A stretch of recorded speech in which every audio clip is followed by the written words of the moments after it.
আসবো ফিরে আবারও লেখিকা সুরভি আক্তার পর্ব 23। রাত্রি 12টা পেরিয়ে 40 মিনিট। কাবেরী ম্যানশন আজ পুরোপুরি শান্ত, গুমোট। অবশ্য রাত 10:30 হতে না হতেই এমনটাই নিস্তব্ধ হয়ে যায় পুরো বাড়ি। জেগে বসে থাকে না কেউ। এখন তো প্রায় 1টা বাজতে চলল। সেই তুলনায় অনেক রাত। রৌদ্র বাড়িতে ডিনার করে না কোনো কালেই। ভুলবশত দু একদিন উল্টো দিকে চাঁদ উঠলে তখন খাবারের টেবিলে দেখা মেলে তার। আজ সে বাড়িতে ফিরেছে 12টা 20 নাগাদ। শাওয়ার নিয়ে এসে হালকা পাতলা খিদে পেয়েছে। বাইরে খাওয়া হয়নি আজ। রৌদ্র শাওয়ার নিয়ে উদ্দাম শরীরে ঘর ছাড়ল। নিচে নামলো প্রথমে। প্রচণ্ড খিদে পেলেও এই রাতে ভারী খাবার গলা দিয়ে নামবে না। মদ গিলেছে, অর্ধেক পেট অ্যালকোহলে টইটম্বুর। কফি বানাতে পারে সে। গত বছরগুলোতে বাইরে থাকতে থাকতে টুকটাক রান্নাও করতে শিখে ফেলেছে। এই খবর রুবিনা কাবিরের কানে পৌঁছালে আকাশ থেকে পড়লেন তিনি। তার যেই ছেলে 1 গ্লাস পানি নিজ হাতে গড়িয়ে খায়নি কভু, তার সেই ছেলে রান্না শিখেছে। অবশ্য সার্ভেন্ট ছিল সে দেশে। রৌদ্র চুলায় কফি বসায়, ফ্রিজ ঘেটে একটা আপেল খুঁজে নেয়, সেটাতে 2 কামড় বসিয়ে ছুঁড়ে ফেলে ডাস্টবিনে। মগে কফি ঢেলে চুমুক বসাতে বসাতে উঠে আসে উপরে। বাড়িটা কেমন শ্বাসরুদ্ধ লাগছে, মনে হচ্ছে শূন্য শূন্য পুরো বাড়ি। ঠিক শান্তি অনুভব হচ্ছে না অপর অপর গুমোট রাতগুলোর।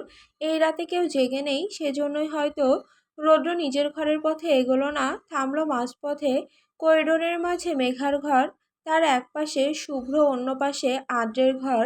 আদ্রের পাশে সিরাতের, অতঃপর রৌদ্রের ঘর শেষের প্রান্তে। মেঘার ঘর হতে 2টো ঘর পেরোলেই ওর ঘর।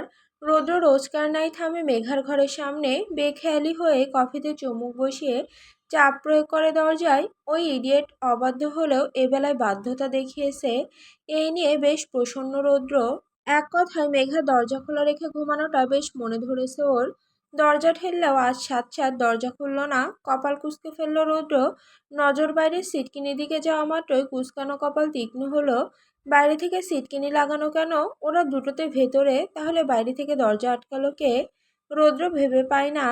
কফির মগ করিডোরের একটা ফুলদানির পাশে রেখে দ্রুত হাতে খোলে দরজার সিটকিনি। ভেতরে ঢোকে হুড়মুড়িয়ে। ঘর ঘুটঘুটে অন্ধকার। অন্যদিন ডিম লাইট জ্বলে, আজ ভিন্ন। বাম হাত সুইচ বোর্ড খুঁজে লাইট অন করলো সে। অন্ধকার কাটিয়ে সলৎ করে আলো জ্বলে উঠতে ফাঁকা ঘরটা চোখে পড়ল। কেউ নেই ঘরে, না টুকটুকি আর না মেঘা। রৌদ্র এপাশ ওপাশ তাকায়। এই রাতে এই দুটো ঘরে নেই কেন? আদ্র। আদ্রের কথা মনে উঠতেই খিচে আসে চোয়াল, হাত মুঠিয়ে নেয় সে। আদ্রের ঘরে নেই তো ওরা। রৌদ্র দাঁত পিষল। এ ঘর হতে বেরিয়ে পাশের ঘরের দরজার সামনে দাঁড়ালো। অবাক হলো আরো বেশি। আদ্রের ঘরের দরজাও লক বাইরে থেকে। চোখ মুখ একসাথে জড়ো করে ফেললো, মাথায় কিছুই ঢুকছে না। আদ্রও নেই। কোথায় এরা তিনটে? সন্দেহ কাটাতে বাকি ঘরগুলো দেখলো সে। শুভ্রের ঘরেও একই হাল। সিরাতের ঘরের দরজা ভেতর থেকে বন্ধ। তালগোল পাকিয়ে যাচ্ছে সবকিছু। রৌদ্র বেশি ভেবে মাথা নষ্ট করলো না। আগ পিছ না ভেবেই এই 1টার সময় সোজা গিয়ে কড়া নাড়ল বাপ মায়ের দরজায়। ডাকলো ভনিতাহীন উচ্চস্বরে, মম। দুবার ডেকেছে সে। রুবিনা কাবির তাতেই দরজা খুলে দিয়েছেন। ঘুম ভাঙার রেশে নিভু চোখে ছেলেকে দেখে থমকালেন। বললেন, রৌদ্র, কি হয়েছে বাবা? কখন এসেছিস? কিছু দরকার আছে? বাড়ির সবাই কোথায় মম? সবাই মানে? মানে বাড়িতে কেউ নেই কেন? শুভ্র ভাইয়া, মেহের, টুকটুকি কোথায় ওরা সবে? ওরা তো সিরাজগঞ্জ গেছে বিকালে, শুভ্রর নানুর গ্রামে। আদ্রও গেছে। কেন, তুই হঠাৎ খোঁজ নিচ্ছিস যে? রৌদ্রের ভাবমূর্তি চড়া হয়েছে। মস্তিষ্ক বিপাকে পড়ে ঝিমঝিম করে উঠল ওর। গ্রামে গেছে ওরা সবাই, মেঘাও। তাই কেউ নেই ঘরে। ইভারা গেছে, আর সাথে আদ্রও আছে। সবটা মানলেও এটা সহ্য করতে পারল না বেপরোয়া ছেলেটা। দৃষ্টি নামিয়ে ক্ষুব্ধতা লুকালো মায়ের থেকে। ছেলের উদ্বেগ না দেখে রুবিনা কাবির আবার বললেন, কি হলো? ওরা গ্রামে গেছে, তুই এই রাতে ওদের খোঁজ নিচ্ছিস কেন? রাতের বেলা ভাই বোনদের খোঁজ না নিয়ে ঘুমাও গিয়ে? ঘুম প্রয়োজনের সময় ভাই বোনদের নয়? তোফায়েল কাবিরের চড়া কণ্ঠ। পেছনে হাত গুটিয়ে গুরুভার হয়ে সামনে এসে দাঁড়ালেন তিনি। রৌদ্র চোখ তুলে তাকায়। বাপকে দেখে এক ঝলক। মাথা এখন বিদ্বেষের অনলে বিষাক্ত। ফুঁসছে ভেতর ভেতর। আর এক মুহূর্তও দাঁড়ালো না সে। গজগজ করে ঘরের সামনে থেকে সরে আসলো দ্রুত।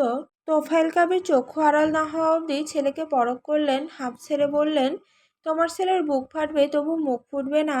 না ফুটুক বুকও, না ফাটুক আর, তাই এই আয়োজন? রুবিনা কাবির বুঝলেন না এত সব মারপ্যাচ কথার অর্থ। বললেন, কী সব বলছেন? আর বারবার শুধু তোমার ছেলে করবেন না। সে শুধু আমার একার ছেলে নয়।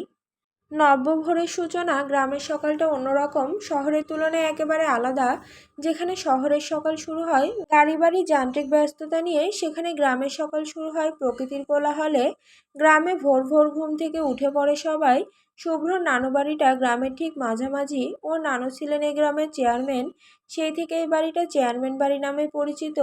নানু নানি অনেক কাল আগেই গত হয়েছেন। একটাই মামা ওর। একতলা ছাদ বিশিষ্ট একটা ছোট পরিবার তাদের। বাড়িতে মোটে 4 জন সদস্য। শুভ্রর মামা শাহিন আলম, মামি আন্তারা বেগম, ওনাদের একমাত্র মেয়ে সাবা আর একটা ছেলে আয়াজ। এই নিয়ে তাদের সুখী পরিবার। সাবার পরীক্ষা শুরু হয়েছে আজ থেকেই।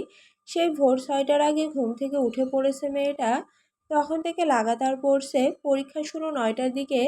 রাতে মেঘা, সাফা আর সাবা একসাথে এক বিছানায় ঘুমিয়েছিল। সাবাকে বিড়বিড় করে পড়তে শুনে মেঘার ঘুম ছুটে যায়। তার উপর পাখির কলকাকলি কানে ধরছে ভীষণ। ঘরের পেছনেই বাগান, পাখপাখালি বেহিসেবি। তারাও প্রভাতকে গ্রহণ করছে সাদরে। সব মিলিয়ে ঘুম ছুটে গেছে মেঘার। শরীর মুড়িয়ে উঠে বসে সে। নতুন জায়গা হয়, রাতের ঘুমটা আরাম হয়নি কাল। তার উপর এক বিছানায় 3 জন। শুভ্রহার মেহেরকে একটা ঘর দেওয়া হয়েছে, আদ্রকে দেওয়া হয়েছে আয়েজের ঘরে, আর বাকি ওরা 3টে একসাথে শুয়েছে। বিছানা ছাড়ে মেঘা টেবিলের কাছাকাছি যেতেই সাবা পাশ ফিরে যায়। পড়া রেখে মুচকি হেসে বলে, গুড মর্নিং আপু। Good morning. আজ তোমার কি পরীক্ষা আছে? প্রথম দিন তো বাংলা, কিন্তু তুমি এত তাড়াতাড়ি উঠেছো কেন? সবে তো 6:30 বাজে। পড়ছি বলে ডিস্টার্ব হলো। তুমি ঘুমাও আপু, আমি বসার ঘরে যাচ্ছি। আরে না, তোমাকে যেতে হবে না। আমার ঘুম ভেঙে গেছে, আর ঘুম হবে না। তুমি পড়ো, আমি বাইরে যাচ্ছি। আম্মু আছে বাইরে। তবু কিছু প্রয়োজন হলে আমাকে বলবে কিন্তু। আসলে এই ঘরে তো অ্যাটাচড ওয়াশরুম নেই। শুভ্র ভাইয়ার ঘরটায় আছে। বাইরে আলাদা ওয়াশরুম আছে, দেখছই তো। ওখানে গিয়ে ফ্রেশ হয়ে নাও। মেঘা মুচকি হাসলো ওর কথায়। সাবা মেয়েটা বড্ড মিষ্টি, বেশ ভালো লাগে ওর কাছে। ঘর থেকে বেরিয়ে আসলো সে। আন্তারা বেগম এই ভোরবেলাতেই সকালের রান্নার আয়োজন শুরু করে দিয়েছেন। তিনি ব্যতীত এখনো অবধি কেউ ওঠেনি ঘুম থেকে। মেঘা কিচেনে ঠুকঠাক আওয়াজ পেয়ে হাই তুলে চোখ মুখ ডলে সেদিকে এগোলো। আন্তারা বেগম পরোটা বেলছেন নাস্তার জন্য, সবজি বসিয়েছেন চুলায়। মেঘা এগিয়ে গিয়ে মৃদুস্বরে বলল তাকে দেখে, একা একা সব করছেন মামি, আমি সাহায্য করি একটু। আন্তারা বেগম মুহূর্তেই চটপট করে বাধা দিলেন, আরে মেঘা, তুমি উঠে পড়েছো এত সকালে, আর কি সাহায্য করবে আমায়? কিচ্ছু করতে হবে না। আজ অব্দি শ্বশুর ঘরে কুটোটি নাড়নি, কেউ কিচ্ছু করতে দেয়নি তোমায়। এখন দুদিনের জন্য আমার বাড়িতে ঘুরতে এসেছো, আর আমি তোমাকে দিয়ে কাজ করাবো? পাগল মেয়ে। হাসির মাত্রা কমে আসে ঠোঁট থেকে। এবেলায় জোরপূর্বক কৃত্রিম হাসে মেয়েটা। বলে, আমি সব পারি মামি, আপনাকে হাতে হাতে একটু সাহায্য করতে পারবো। বলুন কি করতে হবে? কিচ্ছু করতে হবে না তোমায়। তুমি গিয়ে হাত মুখ ধুয়ে নাও, আমি সবটা করে নিতে পারবো। হয়ে এসেছে সবটা, পরোটা ভাজা বাকি শুধু। সবাই উঠে গেলে ব্রেকফাস্ট করবে। তুমি বরং আগে ফ্রেশ হয়ে নাও। মেঘা কথা বাড়ালো না। ফ্রেশ হতে হতে 7টা বেজে গেছে। ততক্ষণে মেহের আর শুভ্র উঠে পড়েছে। মেহের ঘর ছেড়ে বেরিয়েছে বাইরে। ওকেও কোনো কিছুতে হাত লাগাতে দেননি আন্তারা বেগম। শুভ্র এখনো ঘরে। কাবির বাড়ির নিয়ম মোতাবেক ব্রেকফাস্টের সময় হয়নি এখনো।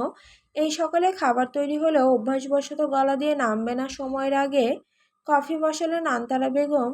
হয়ে এলে 2 কাপ কফি ঢাললেন, 1 কাপ মেহেরের হাতে দিয়ে ওকে ঘরে পাঠালেন শুভ্রর কাছে। মেঘা বসার ঘরে বসে আছে একা একা নিজ মনে।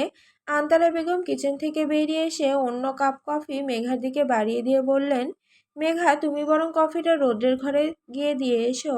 আগে দেখো উঠেছে কিনা। ধক করে ওঠে মেঘা। রৌদ্র নামটা কর্ণকুহরে প্রবেশ মাত্রই একবিংশীর শরীরে শিহরণ বয়। নড়ে চড়ে বসে সে। আন্তারা বেগম গুলিয়ে ফেলেছেন হয়তো। আদ্রের কথা বলছেন নিশ্চয়ই, নতুবা রৌদ্র আসবে কোথা থেকে? আদ্রকে দিয়ে আসতে বলেছেন বোধহয়। আদ্র তো এখনো ওঠেনি ঘুম থেকে। বেডটি দিতে হবে। মেঘা আন্দাজকে ধরে রেখে নিজেকে স্বাভাবিক করে মগটা হাতে নিয়ে বলতে নিল, মামি ঘরে আদ্র। কথা শেষ করার আগে আন্তারা বেগম 2 লাইন বেশি বুঝে নিলেন। আঙুল ইশারা করে বাম কর্নারের একটা ঘর ইশারা করে বললেন তাগাদা দিয়ে, ওই ঘরে শুয়েছে রৌদ্র। ছেলেটা জার্নি করেছে, নিশ্চয়ই ক্লান্ত খুব। তুমি বরং আগে ওকে দিয়ে এসো, ঘুমোচ্ছে এখনো। না উঠলে ডেকো না বেশি, ঘুমোতে দিও। আর থামলেন না ভদ্রমহিলা। মেঘাকে রেখেই ঢুকলেন কিচেনে। মেঘা ভ্যাট ভ্যাট করে তাকিয়ে রয় আহাম্মক বনে। রৌদ্র আর আদ্রের নামের তফাৎ জানেন না এই ভদ্রমহিলা, নাকি গুলিয়ে ফেলেছেন? যমজোড়া চেহারা আর চরিত্রে ভিন্নতা থাকলেও নামের উচ্চারণ ওই একই তো। হয়তো তালগোল পাকিয়ে গেছে। মেঘা ঘাটল না বেশি। দুদিকে মাথা ঝাঁকিয়ে মুখ গোল করে শ্বাস ফেললো। ইশারা করে দেখানো ঘরটার দিকে এগোলো। আর্দ্রকাল এ ঘরে শুয়েছে, জানা নেই তো। দরজা খোলা ঘরের হালকা চাপানো। মেঘা দুবার টোকা মারে দরজায়, অতঃপর ঘরে ঢোকে সারা শব্দ না পেয়ে। বিছানায় বেঢাল হয়ে পড়ে আছে দুর্মদ তরুণ। উবু হয়ে ঘুমোচ্ছে, কোমর অবধি সাদা কমফোর্টার টেনে রাখা। পেটানো শরীর উন্মুক্ত, দুহাত মাথার দুপাশে বালিশ জড়িয়ে রেখেছে।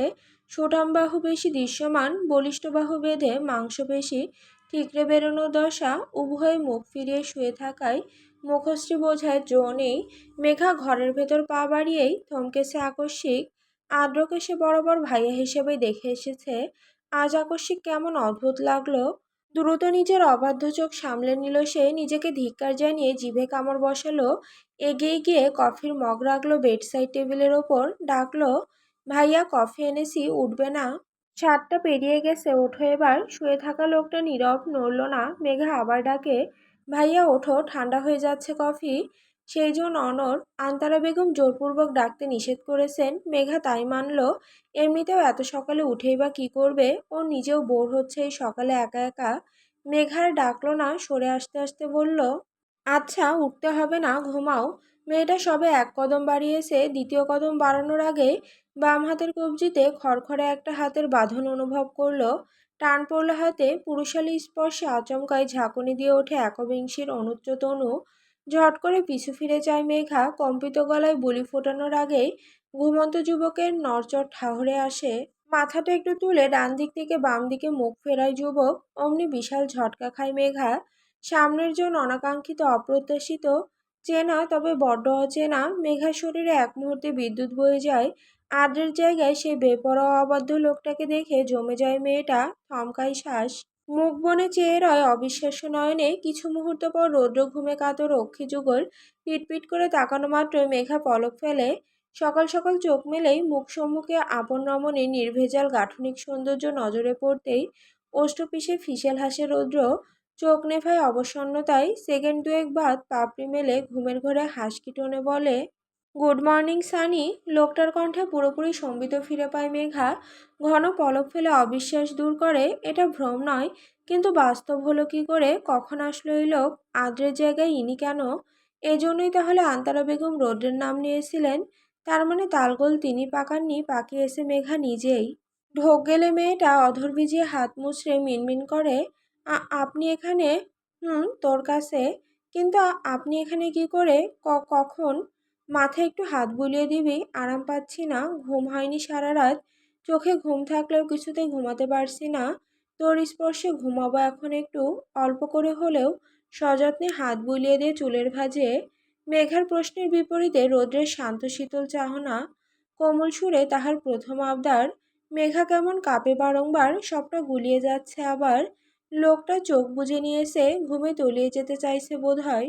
চোখ খুলে রাখতে পারছে না, তবে মেঘার হাতটা ঠিক শক্ত করে ধরে রেখেছে। মেঘা টানা কয়েক মুহূর্ত চেয়ে দেখে সূক্ষ্ম নেত্রে। লোকটার চোখে মুখে একরাশ অবসাদ, তবুও টেনে হিঁচড়ে ভেজা গলা শক্ত করে মেঘা, হাত ছাড়ুন আমার। ইভারা অবাধ্য হোস না, এই মুহূর্তে শক্তি নেই তোর উপর জোর খাটিয়ে তোকে বাধ্য করার। যা বলছি তাই কর। নিজে অবাধ্য হয়ে আমাকে বাধ্য করতে চাইছেন কোন লজ্জায়? রৌদ্রের হাসি শোনা যায়। মেঘা তাকায় কপাল গুটিয়ে।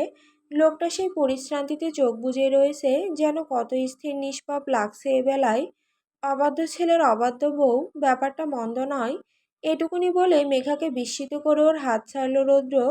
ফের আগের মতো মাথা ডান কাত করে মুখ ফিরিয়ে দীর্ঘশ্বাসে উচ্চারণ করলো মৃদুমন্ত স্বরে, যা ক্লান্তিতে সুখানুভূতিতে দিতে না পারলে উপস্থিতিতে উচাটনের সৃষ্টি করবি না এই অবাধ্য হৃদয়ে।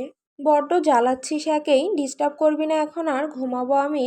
মেঘার রুদ্ধ গলায় ঢোক গেলে পরপর কিছুক্ষণ মুখ ফিরিয়ে থাকা লোকটার পানে তাকিয়ে থেকে নিজেও উল্টো দিকে মুখ ফিরিয়ে নেয়। উপেক্ষা করে চলে যাওয়ার জন্য পা উদ্যত হয় না উদ্যমী রমণীর। পিছু টানে চিপকে রয় পদযুগল, দোটানায় পিছু ফেরে পুনরায় পিটপিট করে চায় লোকটার পানে। জেদি রমণীর অধ্যতা গড়িয়ে গেছে আজ, শক্ত হতে গিয়েও পারল না। রৌদ্রের কথা মোতাবেক আসলে অবাধ্য হলো সে। তবে রোদ্রের উপর নয়, নিজেই নিজের উপর কিয়ৎকাল ঠায় দাঁড়িয়ে থেকে বিছানার দিকে এগোয় বেঘরে বসে লোকটার শিয়রের নিকট। সময় নেয় কিছুটা, অতঃপর কম্পিত হাত তুলে আচমকায় আঙুল ডুবিয়ে দেয় চুলের ভাঁজে। যেন নিজের উপর নিজের নিয়ন্ত্রণ হারিয়েছে সে। রৌদ্র রমণীর শিরশির স্পর্শ পেয়ে মৃদু হাসে ঠোঁট প্রসারিত করে। আয়েস অনুভূতি হয় তার। চোখ মেলায় শক্তি কুলোয় না, বরং আয়েসে পাপড়ি যুগল জমে আসে আরও। সেভাবে চোখ নিভিয়ে তৃপ্ততায় হাসে বেপরোয়া যুবক। একটুখানি নড়েচড়ে মেঘার কোলের কাছ ঘেঁষে মাথা রাখে। মেঘা চুলের ভাঁজে ধীরে হাত চালায়, তবে বেশিক্ষণ নিজেকে ধরে রাখতে পারে না। রৌদ্রের তৃষ্ণায় তৃপ্ত হওয়ার আগেই অবাধ্য রমণী এক ঝটকায় উঠে দাঁড়ায়। এক ছুটে বেরিয়ে আসে ঘর থেকে। এক মুহূর্ত যে খেয়ালে ডুবেছিল, সে খেয়াল উড়িয়ে দেয় নিজের বিরুদ্ধে গিয়ে। শূন্য অচল মস্তিষ্কে ওর চলে যাওয়া ঠাহর হওয়া মাত্রই মিলিয়ে যায় রৌদ্রের তীব্রতা। বিড়বিড় করে উচ্চারণ করে সে, ইডিয়েট! শান্তিও দিস, আবার কেড়েও নিস, শুধু বাড়িয়ে দিয়ে যাস যন্ত্রণা। 8টা বেজে গেছে। শাহিন আলমের সাথে তড়িঘড়ি করে কলেজের উদ্দেশ্যে বেরিয়ে গেল সাবা। এখন ব্রেকফাস্ট করতে বসবে বাকিরা।